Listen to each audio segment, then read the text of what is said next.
Olá, cá estamos nós novamente para gravar mais um vídeo do nosso canal do YouTube Guia dos Perplexos. E todos nós sabemos que o filho de Davi que herdou o trono foi Salomão. Deveria ser Adonias, mas Salomão teve a sorte de... A mãe dele foi muito esperta e fez com que Davi, num arroubo de paixão, prometesse a ela, Betsabá, que lhe daria o trono. Bem, nós queremos nesse vídeo colocar Salomão, dar uma olhada na vida de Salomão em três épocas diferentes. A primeira, no seu reinado, como consta na Bíblia, terminando aqui a vida de Davi, ação de graças, porque Davi fez toda a assembleia se reunir, bendizeram a Javé e fizeram sacrifícios de holocaustos. Foram sacrificados 1000 bois, livro de Crônicas, 1, capítulo 29, é o final. 1000 carneiros, 1000 cordeiros, com as respectivas libações de vinho e numerosos sacrifícios por todo Israel. As libações de vinho aqui é vinho e pão. Nesse dia todos comeram e beberam com grande alegria na presença de Javé. Finalmente, entronizaram pela segunda vez Salomão, filho de Davi, e ungiram como chefe, em nome de Javé, Salomão, rei de todo Israel. Ungiram também Sadoque como sacerdote. Assim termina a vida de Davi. Depois vem a morte de Davi, que não vem ao caso. Mas então aqui acaba o reinado de Davi e começa o reinado de Salomão. No segundo livro das Crônicas, então vamos encontrar Salomão. Bem, qualquer um pode ler. Segundo livro das Crônicas, Salomão, construtor do templo. Então Salomão fez duas coisas que agradaram muito a Deus. A primeira delas foi construir o templo de Salomão. Né? E a segunda delas, que foi a paz. Né? Ele foi um rei pacífico e conseguiu fazer tratados de paz. Mas, se por um lado ele assim continua na linhagem dos filhos de Deus, dando continuidade ao reinado do pai Davi e dos filhos de Deus, por outro lado, nós vamos ver aqui que Salomão, embora seja considerado um rei sábio, nós sabemos que ele foi absurdamente rico, avarento, soberbo e terminou desagradando todo o povo, todas as tribos, os comerciantes que fizeram revolução contra ele. Então, não me interessa realmente ver o que foi que Salomão fez, porque ele terminou, tá aí, divisão do povo. Começa o povo então, porque ele cobrou pesados tributos para sustentar a sua corte, né? E os reis de Judá ficam fiéis a ele, né? E ele faz o templo que levou o nome dele, né? O templo de Salomão. Mas ele vai desfazer tudo que Moisés e Davi fizeram. A união das tribos. Moisés fez o código, recebeu de Javé, vamos supor, deu o código que unia através da religião, através do culto religioso a Javé, né? O código do Sinai unia todos os judeus. E isso foi Moisés. E Davi fez um governo justo, com equidade, justiça, bondade, distribuindo aquilo que sobrava, os próprios impostos dele. Ele fazia justiça social e assim foi amado e até quase que idolatrado pelo povo, unindo as 12 tribos, de tal maneira que ele começou reinando sobre Judá e Benjamim e terminou que, com 7 anos e meio, todas as 10 tribos de Israel vieram pedir a ele: reine sobre nós também. Isso nós já dissemos. Então, veja, Moisés, através do Código do Sinai, uniu religiosamente o povo. Davi, através, portanto, religião. Davi, que era rei, portanto não era religioso. Sadoc, nós sabemos que era da ordem de Melquisedeque, mas tudo isso constitui o vídeo anterior. Como é que Davi fez para colocar Sadoc como sumo sacerdote de Jerusalém? Despediu Abiatar e tudo. Então, o que é que Salomão faz? Começa matando o irmão Adonias para não ter um concorrente ao trono. Olha, assassinou o irmão. Depois, como Joabe, general de Davi, tinha ficado do lado de Adonias, Abiatar também, porque era o justo, o filho mais velho herdava o trono do pai, ele despediu Abiatar e mandou Banaías matar Joabe. Quer dizer, maravilha, as soluções dele são maravilhosas. E fez tantos impostos, cobrou tanta coisa, sobrecarregou tanto o povo que terminou com que as 10 tribos que tinham se unido a Davi abandonaram ele. Aqui está escrito a catástrofe final. Pronto, então tudo que tinha sido feito por Moisés e por Davi, a união religiosa através do Código do Sinai e a união civil devido a um rei justo, equânime, bom, o pai do povo, né, que foi idolatrado por todas as 12 tribos de Israel, e todos prantearam muito a morte de Davi. Salomão, pelo contrário, vai desfazer isso. Embora ele construa o templo, mas o templo de Jerusalém não vai ser suficiente para reunir Israel. Inicialmente até vai, mas depois não vai. Vai ser destruído no ano 700 mais ou menos, né, pelo rei da Síria e completamente devastado por Nabucodonosor. Então, mata, assassina o irmão, assassina o general que tinha se colocado do lado do irmão porque era de direito, manda Abiatar para longe, para Anatote, e proíbe ele de exercer o sumo sacerdócio, mas isso já tinha sido programado por Davi. Nós vimos aqui que Davi colocou Sadoc, e todo mundo sabendo que Sadoc era herdeiro direto de Melquisedeque, portanto, sendo sacerdote de ordem de Melquisedeque, Davi achou que ele garantiria a seriedade do culto. Realmente não pisaram na bola, tá? De Davi, 1000 a.C., até Jesus Cristo, a linhagem de Sadoc não cometeu uma infâmia, uma falha. Foi perfeito. A ordem de Melquisedeque se manteve íntegra, pura. E o último sadoquita a ser mencionado na Bíblia é João Elcanã, ou Iocanã, que batiza no Rio Jordão e batiza Jesus, consagrando Jesus sacerdote da ordem de Melquisedeque. Você vê que a coisa é perfeita. Davi previu corretamente. Sadoc e Melquisedeque, seu pai, disseram corretamente: para de lutar, não é pela espada que um reino subsistirá, mas é pelo coração dos homens. Se você conseguir conquistar o coração dos homens, então esse reino subsistirá para sempre. E aí é o que Sadoc vai tentar fazer.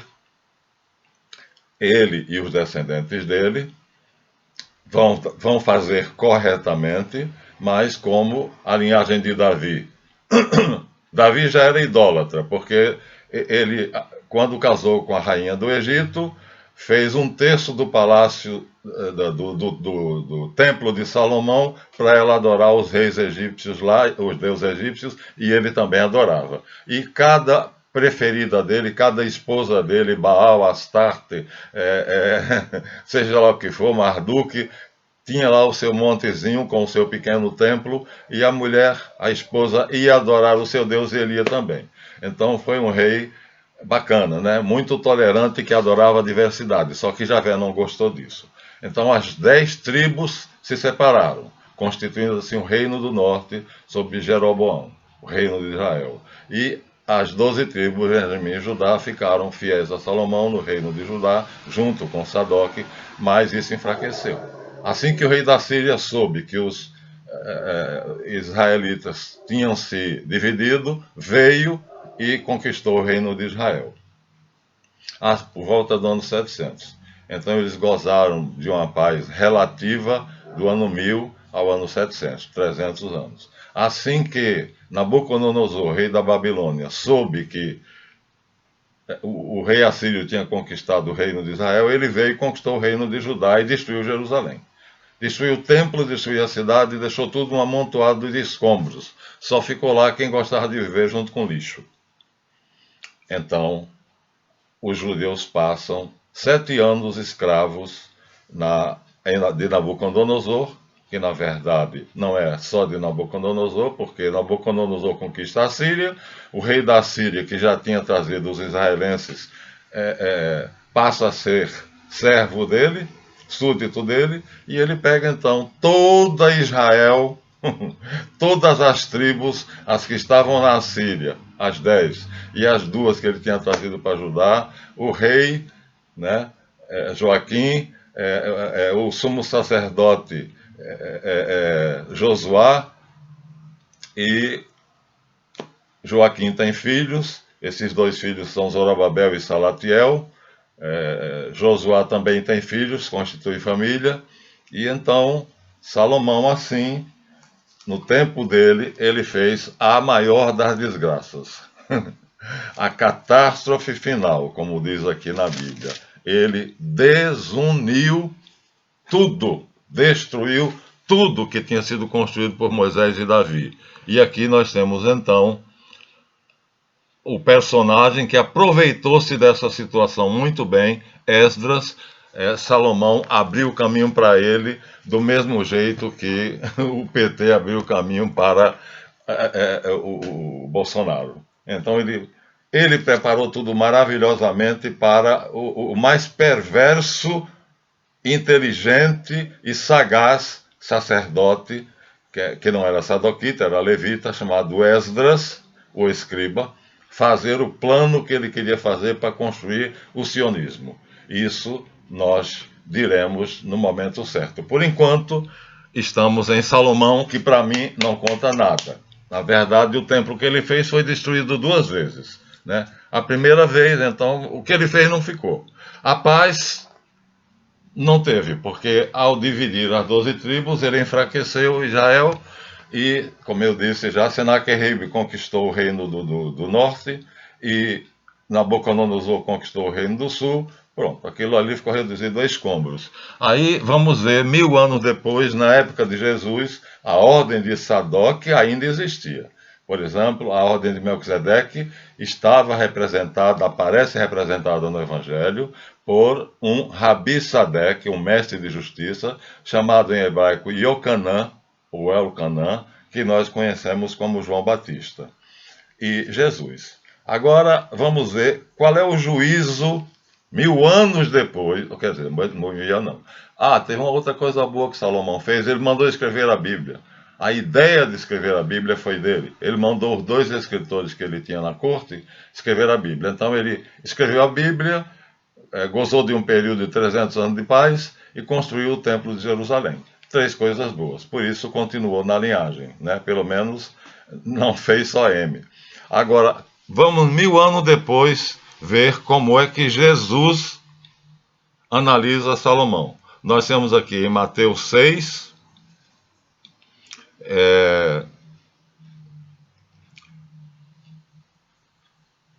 versículo 28. Mateus capítulo 6, versículo 28.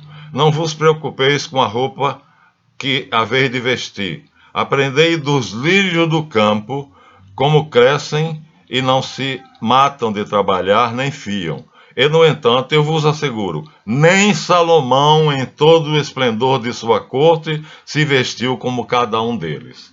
Então, o que Jesus está dizendo? Salomão desprezou a beleza natural o que era natural, se tornou um rei extremamente artificioso, importando sedas e pratas e tudo aquilo que era artificial. E não conseguiu, né, chegar aos pés daquilo que é belo naturalmente, que Jesus aqui compara com os lírios do campo. Tem outro lugar em que Jesus se refere a Salomão.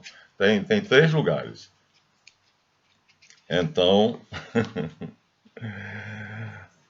no segundo lugar,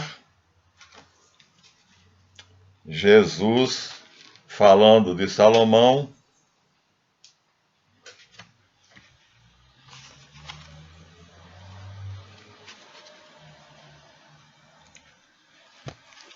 lá vou eu, já está marcado aqui, por que é que eu não estou encontrando? Mateus 12,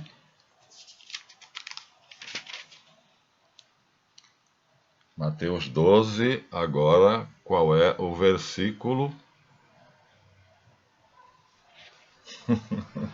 Eu sei que é Mateus 12, mas o versículo é pequenininho. Tá aqui. Mateus 12, versículo 41. Os habitantes de Nínive se levantarão no julgamento juntamente com esta geração e a condenarão, porque eles se converteram pela pregação de Jonas. Mas aqui está alguém maior do que Jonas. A rainha do sul, de Sabá, da África, que ficava longe pra caramba, se levantará no dia do julgamento juntamente com esta geração e a condenará, porque veio dos confins da terra, do Brasil, para ouvir a sabedoria de Salomão. Mas aqui está quem é maior do que Salomão. Então nem era tão sábio quanto se dizia, porque Jesus diz, aqui está quem é mais sábio do que Salomão. Nem ao se vestir de púrpura, de ouro, de escarlate, e de gastar tanto dinheiro, cobrando tanto imposto para fazer aquelas obras maravilhosas, magníficas, caríssimas, e que no final das contas só deu a ele a desunião, né?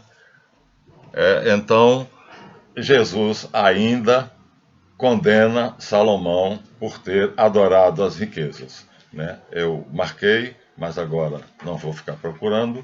Então, é uma parte do Evangelho em que Jesus diz, não ajunteis para vós tesouros na terra, onde a traça e o caruncho destroem, e onde os ladrões arrombam e roubam, mas ajuntai para vós tesouros no céu, onde nem a traça e no caruncho destrói, e onde os ladrões não arrombam nem roubam, pois onde está o teu tesouro, aí está também o teu coração. Aqui foi o conselho de Melquisedeque a Davi. Onde estiver em cada coração, cujo tesouro é Deus, esse é aquele que vai ficar em paz e vai construir um mundo de paz. Jesus diz mais. Opção fundamental. Ainda capítulo 12, Mateus capítulo 12, não, capítulo 6, voltamos. Versículo 24. Ninguém pode servir a 2 deuses.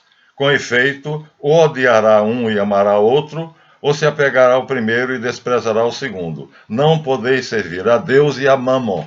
Mamon era o deus das riquezas. Então Salomão adorou o deus das riquezas, Mamon.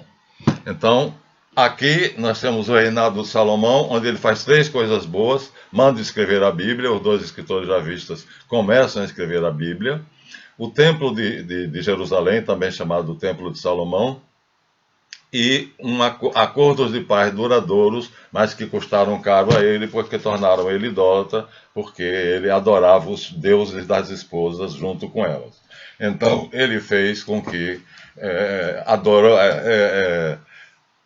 valorizou tanto Mamon, o deus das riquezas, que desprezou Javé, né? O deus da natureza, o deus da simplicidade. E Jesus diz, ninguém pode adorar 2 deuses. Mamon e Javé são diferentes. Aliás, Jesus não fala Javé, porque o Deus de Jesus é Eloá, Elohim, El. Mas já diz que Salomão fez a escolha errada. Mas aí eu vou mostrar a vocês agora, nos nossos dias, vamos pular já pulamos de Davi e Salomão para Jesus, 1000 anos, agora vamos pular de Jesus para os nossos tempos, para hoje. Então, pulando de Davi para hoje, de Jesus para hoje, quero dizer, o que é que nós encontramos? Nós encontramos que o homem, a humanidade, termina fazendo a opção que Salomão fez. Olha aqui, ó.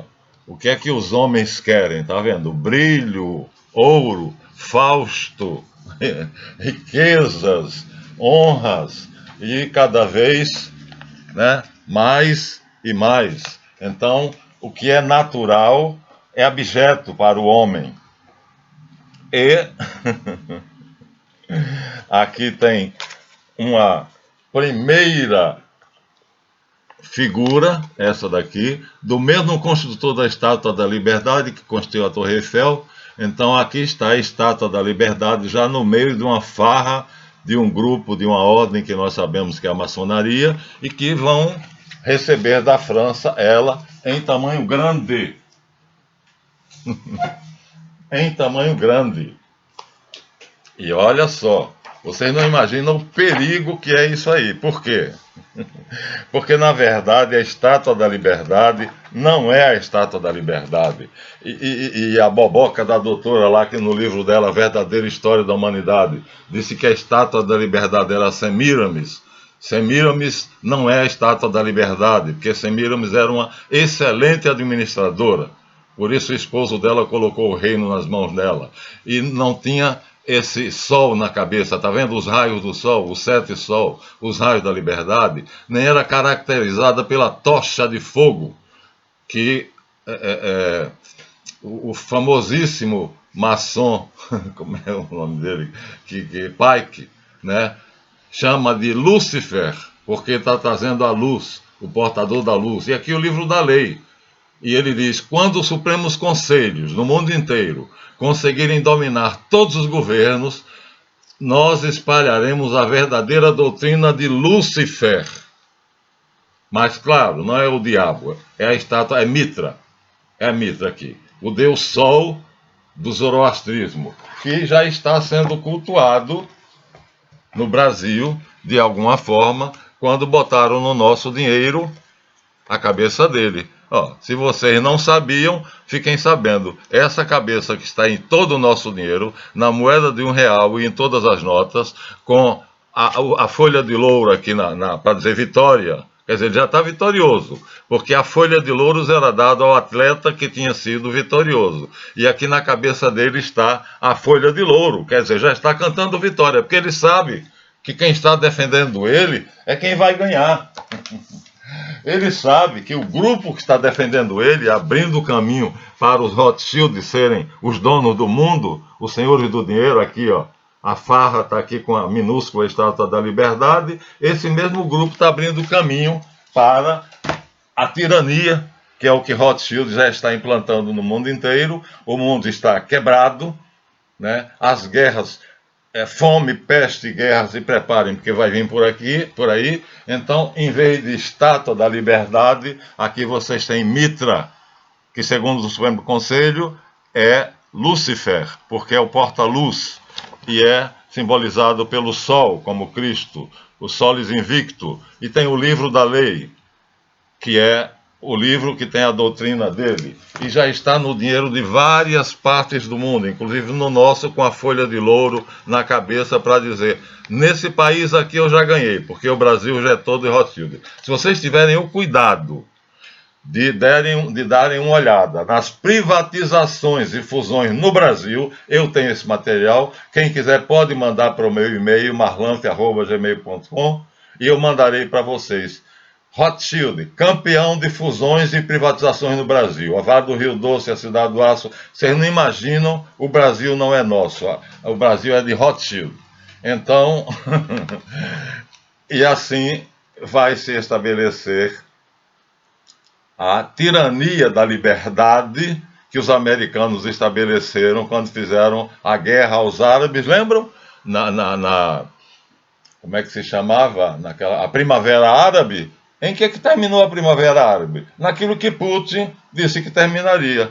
Que os Estados Unidos não queriam nada com a democracia. O que eles queriam era destruir a unidade árabe. Mataram Saddam Hussein, mataram Muammar Gaddafi, tomaram conta do Egito e não destruíram a Síria porque a China e a Rússia intervieram. Mas alguns senhores estão aqui cultuando essa maravilha do mundo, a Estátua da Liberdade, como sendo ideal, porque é Mitra.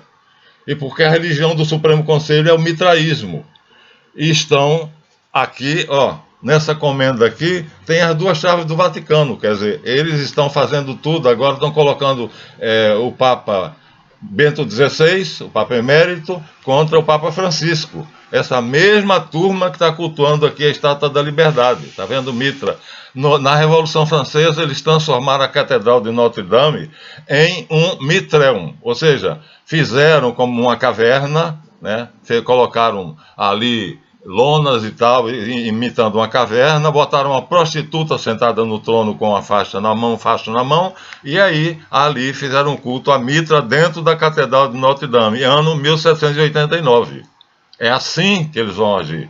Eles vão invadir as igrejas muçulmanas, as mesquitas muçulmanas, eles vão construir o Templo de Jerusalém, mas quem vai sentar lá no trono de Deus é Mitra, e aí eu quero ver como é que vai ficar. Não se enganem, a última batalha, Armagedon, será religiosa. Aqui quer dizer, trabalhem para conquistar a chave de São Pedro, a Sé, a Santa Sé. Quando um Papa maçom estiver lá, judeu maçom, então nós teremos, junto com o culto ao mitraísmo, que nós vamos implantar no mundo, então o mundo será nosso. Agora, essa ordem chama o lugar de honra, onde senta o chefe de Trono de Salomão. Aqui nós temos uma reunião, e nessa reunião tão simples aqui, tem um homem sentado, que é o imperador Frederico da Prússia, né? Todo de avental, tá vendo? Ó? Aqui estão os outros que estão em pé, e aqui, então, o trono de Salomão. Então, o que é que eles vão fazer? O que Salomão fizeram, a idolatria, o luxo, o poder aos amigos, né? Só o palácio, só aquele lugar fechado dos amigos é que gozará de regalias, de dinheiro, de riquezas e viverá bem. Como hoje já está acontecendo, né? Um padre acabou de denunciar que um juiz que tem 80 casas recebe auxílio moradia. Olha que vergonha, recebe R$ 4.500 no auxílio moradia. Mas aqui, vê, isso aqui está sendo feito num lugar muito simples. Mas isso aqui era assim. Vou mostrar para vocês como é hoje, né? Hoje, o lugar onde antigamente se fazia um ritual tão simples, tá vendo? E o trono de Salomão é importante porque, olha que maravilha! Deus mío, Dio mío, olha aqui, o lugarzinho de reunião do Clube dos Ricos. Ou seja, Salomão está aí. Aí está o reino de Salomão, com os privilegiados, os lambibotas deles, que virão aos lugares mais altos, que ganharão salários melhores, né? Porque já se fez a reforma da Previdência, como disse o padre, mas na reforma da Previdência os servidores públicos foram separados dos políticos. Quer dizer, o legislativo, o judiciário não entrou na reforma da Previdência, mas tinha que entrar. Eles não são servidores públicos ou não são? Os juízes, os deputados, os governadores, os prefeitos são ou não são servidores públicos? Se são, então teriam que entrar. A reforma da Previdência teria que atingi-los, mas a reforma parou.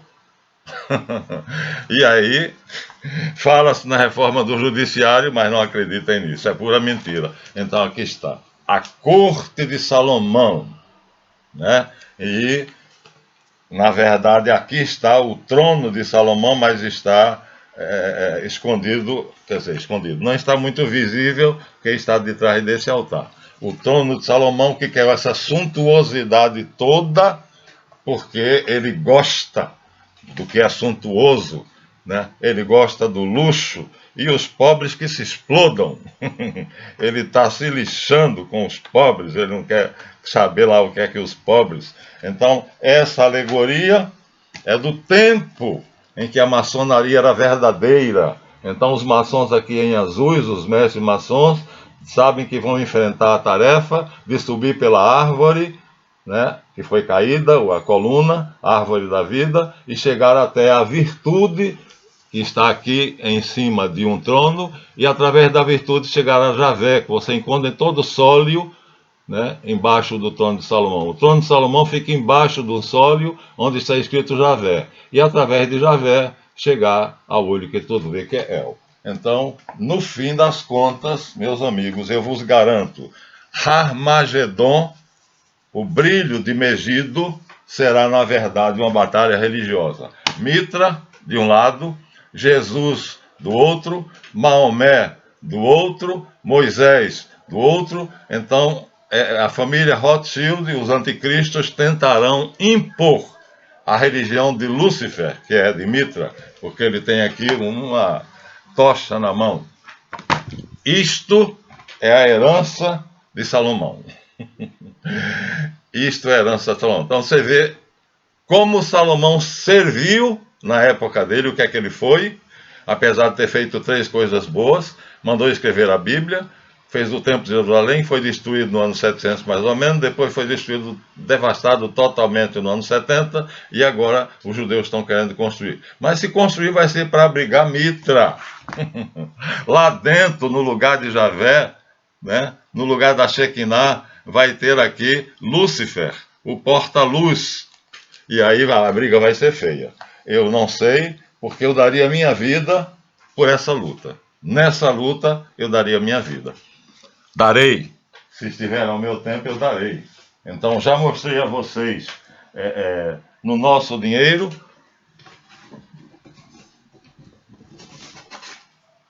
quer dizer, eles já se acham dono do Brasil, Rothschild é de fato, viu? Quem procurar ver a quem pertence a Light, a quem pertence a Vale do Rio Doce, é aqui, essa cabecinha com a folha de louros, aqui é Mitra, não é Semíramis. A doutora fulana de tal que se lixe para lá porque ela tem pouca informação. Ela pode ter inteligência, mas a inteligência dela não descobre a verdade, ela não tem sabedoria. Então já está aqui, já ganhou. No Brasil já ganhei. E aqui a França é o segundo lugar depois do Brasil a ser considerado por eles como sendo já ganho, porque aqui é um busto de Mitra com o falso nome de Marianne Maçonique, e cada loja francesa é obrigada a ter esse busto. Mais uma vez, Mitra travestido. Já mostramos a vocês o quadro célebre de Eugène Delacroix, A Liberdade Conduzindo o Povo, na Revolução Francesa, que instituiu a República, acabou com a monarquia. Nós vamos fazer um trabalho de vídeos mostrando como foi feita a República no Brasil. Vergonha! Vergonha! Um golpe vergonhoso. Vamos mostrar como foi feita a abolição dos escravos. Não foi por pena e compaixão dos negros, não. Foi para beneficiar o comércio inglês, que estava fabricando muito brinco-ringa, brincaque floriano, linho, e tinha que ter mercado. Então, os escravos, se fossem pagos pelos donos das fazendas, eles comprariam. Então, na verdade, deixa eu me acalmar um pouco. Na verdade, o que Melquisedeque disse está valendo. Armagedon. A luta final será os Supremos Conselhos tentando impor a religião de Zoroastro, o parcismo que tem pouquíssimos seguidores. Os judeus tentando impedir que esses homens coloquem dentro do templo de Jerusalém, que será reconstruído, a estátua de Mitra. Abominação, blasfêmia. Lutarão por isso até a morte. Os católicos não cederão. Aquelas 2 chaves do trono de São Pedro não vão cair nas mãos do inimigo. Jesus nos prometeu. As portas do inferno não prevalecerão contra ela. E o islamismo, coitadinho, né? Foi desqualificado, chamado de terroristas, porque na verdade estavam defendendo a sua fé. Enquanto a revista Charlie Hebdo, que é dos Rothschild, viu? É do Rothschild. fica aí sacaneando a Igreja Católica e todas as outras religiões, né? Eu não posso dizer com todas as letras, mas um amigo meu francês me mandou o exemplar da Charlie Hebdo, que tem na capa, tem o Pai, o Filho e o Espírito Santo, cada um transando com o outro, quer dizer, aquela fila, né? Quer dizer, a célebre suruba, como chamam, uma coisa vergonhosa. Então, se é assim, o conceito que eles têm de religião, quando eles tentarem implantar o mitraísmo, não será por motivos religiosos, será porque Mitra é o deus da guerra. E aí eles usarão estratégias de guerra para manter a paz. Como se dizia na Europa antes da Primeira Guerra Mundial, se queres garantir a paz, prepara-te para a guerra. Então, Salomão não merece, da minha parte, que eu faça um vídeo para ele. Não merece. Não merece porque Jesus Cristo diz: olhai os lírios do campo que não semeiam nem fiam, né? E vosso pai não, e nem Salomão no esplendor da sua corte se vestiu como o menor deles, ou seja, a beleza natural, né? Uma flor que Deus cria é mais bela do que toda a riqueza de Salomão conseguiu fazer com que sua corte fosse, né? E depois diz: a rainha de Sabá veio da África, da Etiópia, para ouvir a sabedoria, entre aspas, de Salomão, um grande tolo, um burro, porque fez uma opção errada. Em vez de se manter nos caminhos de Moisés e de Davi, não importa o Deus, Javé, El, mas era o monoteísmo patriarcal. Ele saiu para fazer, feito prostituta, né? Cada deus da esposa dele, ele também cultuava.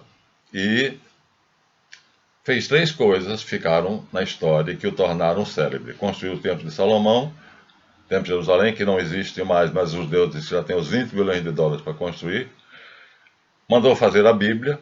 Então, o primeiro livro da Bíblia, né, do Gênesis 1 até a morte de Davi, foi ele quem fez. E o primeiro livro de Samuel, Reis e talvez Crônicas, também tenha sido do escritor dele. Então, tem esse mérito e conseguiu uma paz de 300 anos. Mas tudo foi destruído, até abrir caminho para o personagem, o patife que se chama Esdras, que nós vamos mostrar a vocês o que foi que ele fez, o coroamento de toda a perversidade, criando o sionismo internacional. Vou mostrar com documentos judeus, não católicos. Como foi que ele fez? Nós vamos então dar um pulo de Salomão para Esdras, como a Bíblia, na verdade, faz, né? Aqui nós vemos que depois da morte de Davi, depois de falar da morte de Davi, aqui em 1 de Crônicas 29, acaba o livro e entra imediatamente no... Não, aqui Salomão. Entra no segundo livro de Crônicas, Salomão. Terminado o segundo livro de Crônicas, que é o reinado de Salomão, né, a desgraça que ele fez, terminado o reinado de Salomão, a catástrofe final, aqui vocês conseguem ler, ó, capítulo 36, a catástrofe final, destruição, destruição, destruição. Depois que ele destruiu tudo, então entra um espertinho chamado Esdras, com seu amigo Neemias, que eu não conheço, mas Esdras eu tive o cuidado de estudar cuidadosamente, e aí vai fazer uma revolução religiosa, política e social que Jesus vai ter de combater. E é aquele que vai, a ordem de crucificar Jesus vai partir dele. Provarei isso para vocês e provarei com documentos não católicos. Então, vocês vão ver tudo isso. Jerusalém está sendo assaltada por Davi Netanyahu para ser a capital. Tel Aviv será apenas uma cidade importante, comercial, né? Então, eles vão construir o templo de Salomão, o terceiro templo de Salomão, que é do anticristo, que o profeta Ezequiel disse que o novo templo seria construído pelo Messias e a planta não seria. Nisso conhecereis se é verdade ou mentira. Né? O novo templo de Deus não será de acordo com a planta do templo de Salomão. Então vocês vão ver, né? Mas já tem o dinheiro, os 20 bilhões para construírem o novo templo. Os muçulmanos, coitadinhos, estão passando por ser terroristas, maus, perversos, uma religião que até o próprio Bento XVI disse que era violenta, quando na verdade apenas defende os valores da fé dele com força e sangue, se for necessário. Eu também faria isso, né? Os católicos estão fazendo uma estratégia, Francisco e Bento XVI, né, para que não aconteça a divisão da igreja ou a tomada, o assalto à igreja pela judo-maçonaria, porque na última Assembleia de Bispos que houve no Vaticano, que foi o Sínodo da Amazônia, no último dia, no fechamento, nas catacumbas de Santa Priscila, 50 bispos se reuniram com a elite do comunismo mundial e celebraram uma missa pela vitória da Igreja dos Pobres. O Papa Francisco fechou os olhos, fingiu que não viu nada. Então, para mim, Salomão e Salmão é a mesma coisa. Eu não gosto de Salmão, também não gosto de Salomão. Mas dissemos isso aqui só para vocês terem uma ideia do que ele preparou, o caminho de Esdras, o cativeiro da Babilônia, né, o exílio dos judeus, e nós vamos agora dar um salto para a Babilônia no próximo vídeo. Esse então é o livro de Salomão, será só esse, né? Então, decifrando a Bíblia, Salomão. Não posso dizer mais nada sobre isso, porque se eu dissesse, rebaixaria ele mais ainda. Muito obrigado. Vejam o vídeo, deem seu like ou dislike, inscrevam-se no canal, comentem se quiserem. Até o próximo.